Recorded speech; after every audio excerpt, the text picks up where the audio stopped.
Hey guys, Mark from Gunpla Network. Today I'm bringing you a double review for the double unboxing I'd just done. It's the High Grade Build Fighters Lightning Gundam, as well as the High Grade Build Custom Lightning Backpack Mark II weapon system.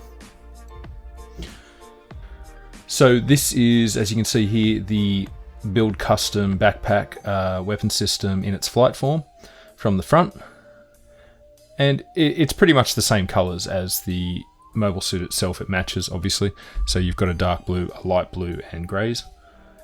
There it is from the rear, providing much needed extra thrust, weapons. Now, the light parts in the middle in front of those thrusters, you can see they're missile pods that do not open, unfortunately, unlike the Mark I weapon system, which had opening missile pods, as well as the side ones, they don't open. Okay, here he is, the Lightning Gundam. So this mobile suit was based on the Riegzi and from Char's counterattack, and here it is in its bare form, just assembled. The only sticker I've used is the eye sticker. Now, to get it color accurate, you have to put yellow stickers in the back skirt vents.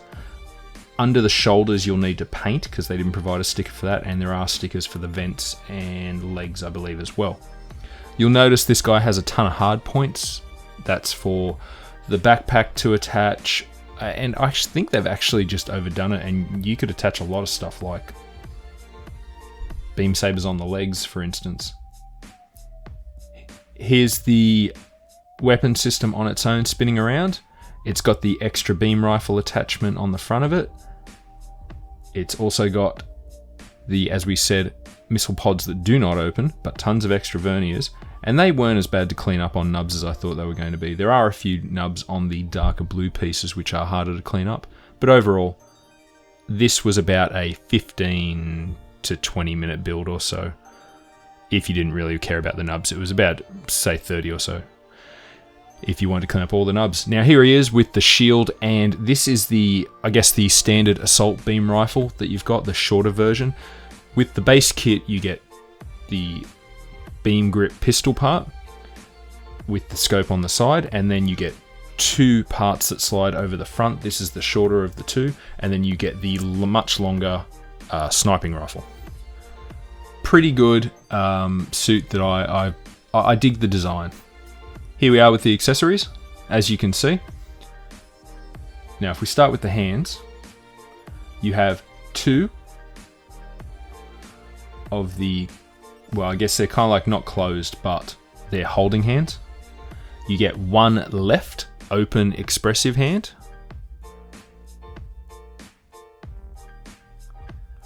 And that's all you get. Though with the Build Fighter series, you could actually purchase extra hands. So you get two beam sabers and two beam saber effect parts. They're medium size, not too long. And they fit with the round hole into... There were some nubs I was going to say on the beam saber hilt, but they're not too bad to clean up because it's all one flat blue, light blue, grey white colour. I still haven't decided what it's called. I'd say light blue. Now those beam saber hilts fit under the side skirts, making them very difficult to get on and off without removing the side skirts. Here's the shield. Disappointingly about the shield, it's very short. It's got you can fit the beam rifle into the top of it there, either one, the short or the long, that comes standard with it, and use it as a, I guess a leaning post. It's got some Vulcans built into the shield. Now, if we pick up the basic, the pistol part, I guess the hand grip that you use for the base of all the weaponry, and you slide on and clip in over the peg, and there's like a groove that slides back into. That's the assault beam rifle, the much shorter version. That grip will go down. You have to apply a green sticker to the cameras. Now, if you push it forward, it doesn't go very far forward, and if you push it back, it doesn't quite lock all the way back in either, which is kind of disappointing. But now you actually have to put a sticker around the back of the round, I guess, shoulder lock-in piece there to make it color accurate, which is disappointing, but high grade. Now, if you slide on the much, much longer front of the rifle, you get your sniping rifle. that you would see from the anime. This is pretty cool. If you painted up the hose underneath, the back portion painted in the cameras, I guess that's pretty good. That's actually a decent weapon. Here he is, posed up in a sniping, I guess, kneeling position. The back skirt will hinder the legs there, as you can see. I've got it resting on. Balancing wasn't too bad, but he is slightly let down by that much too big solid back skirt. The front skirts, I chop the piece in the middle for individual movement. It does come joined, but you can just chop that out. It will make them very loose, so be aware of that. Here he is with his high-grade build fighters build burning compatriot. That was actually, I think, the 3rd or 4th high-grade I ever built. So don't judge me if you see any nubs or something that's out of order with that. It didn't come with many stickers or anything because you get those clear blue pieces. Alright, let's talk about the articulation. So, I will mention that's the underneath part on those there. If you wanted to paint those yellow, paint the vents yellow to get in some color accuracy without using stickers. As well as the cameras. Sorry, I don't think you actually have stickers for those. So it's color accurate to a point. It's not bad for being based on a much older kit. Inside the leg vents there could use some additional painting as well. Not too tough for the average modeler, but if you're new to it, it's actually not a bad kit to start with. The head will look down at a decent angle. It can look up at a very decent angle, and I'm digging the head on this, much like the Zeta, instead of the Rigsy. A little bit of side to side, but it will not turn around because of the chin. It will hit the collar. Arms will come forward, popping out a little with that joint inside the torso. They will go all the way around. That little piece on top of the shoulders, the guard will slide down. And if you have it all the way up, he can get a decent just above shoulder height movement. The arms will spin around on a peg and you get a nice double joint in there. For this one, actually makes sense, the reason why. We'll get to that later. That piece doesn't move. The cockpit is a solid red piece and doesn't actually move that much. The torso on mine felt a little loose when I was moving this around. It is on a standard ball joint peg in there, but not much side to side because you will hit the side and front skirts. These are very loose, guys. So if, like me, you like to have individual front skirt movement, you just cut that ball joint in the middle, but you will get it very loose. The side skirts is where you store the beam saber effect part, or hilt, and the back skirt is one solid piece which will not move. I think I'm going to take advantage of those hard points on the side skirts and store my beam sabers on top instead. If you move up that very loose front skirt, you can get a very decent amount of front lift, but on the back you are blocked by that back skirt. You get a really nice range of movement, and there is a purpose for it on that joint in the midst of the thigh and knee. And that's because you need it for the transformation. The ankle guard will move up and the feet will basically bend down in half because they fold for the transformation, but moving upwards it doesn't bend back the other way, unfortunately, which would help with posability. The ankles will go a little side to side as well, but if you want to move them too far back, they'll be blocked by that yellow piece, which is the rear thruster on the leg. You can actually get a good range of movement up and then bent back like that, which will help with flying poses on an action base.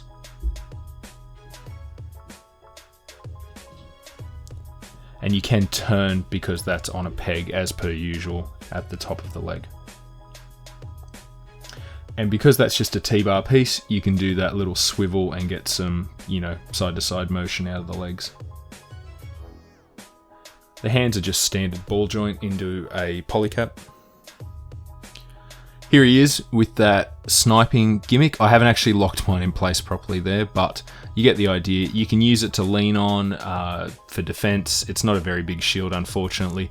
With the Mark 1 pack, if you choose that, it doesn't look as good as the Mark 2 pack, but it provides you with, when it's on the back, a extra length to the shield. part of it becomes a double length shield. Actually, even longer than double, it's twice the height easily.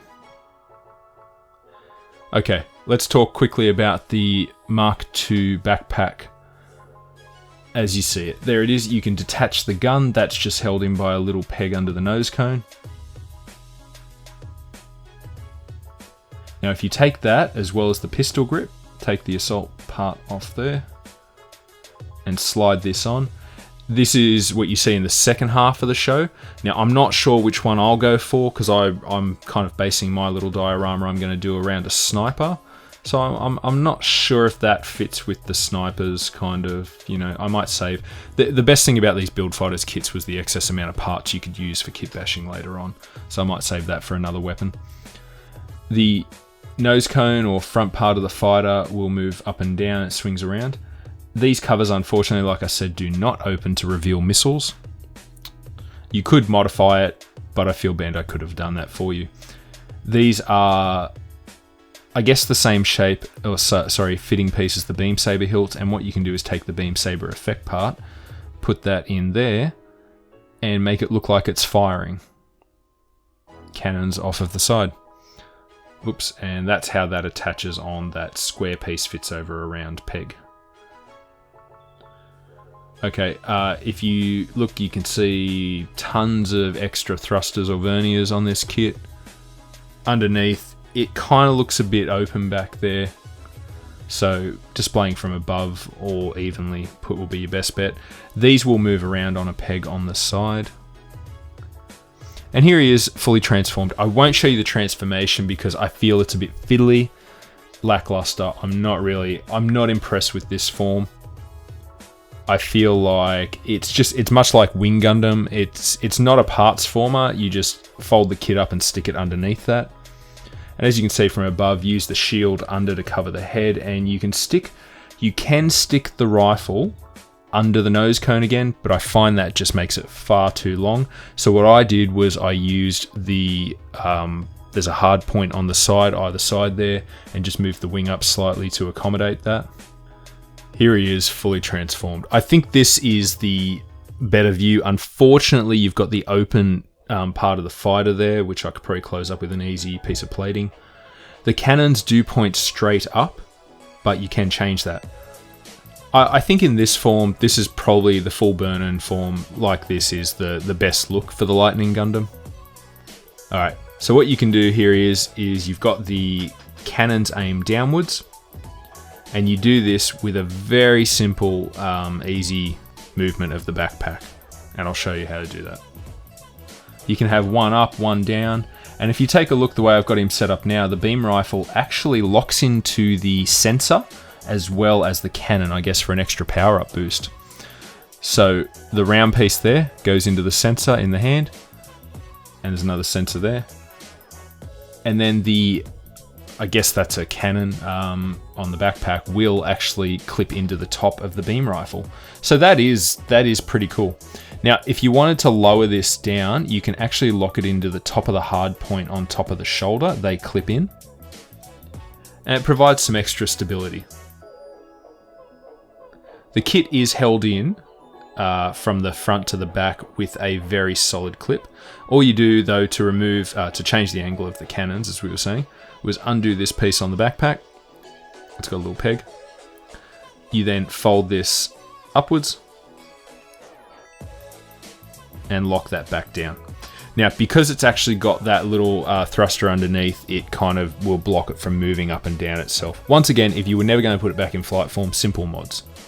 You could just remove or cut that down to allow it to move up and down freely without removing that piece.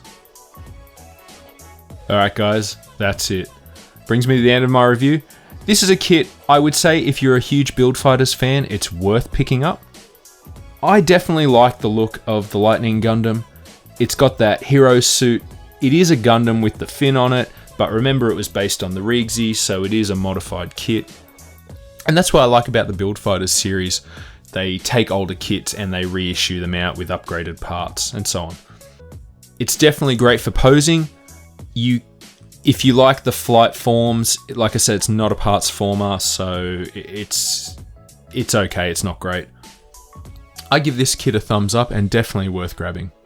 Alright, thanks for joining me for this doubleheader review, and I'll catch you on the next one. Bye bye.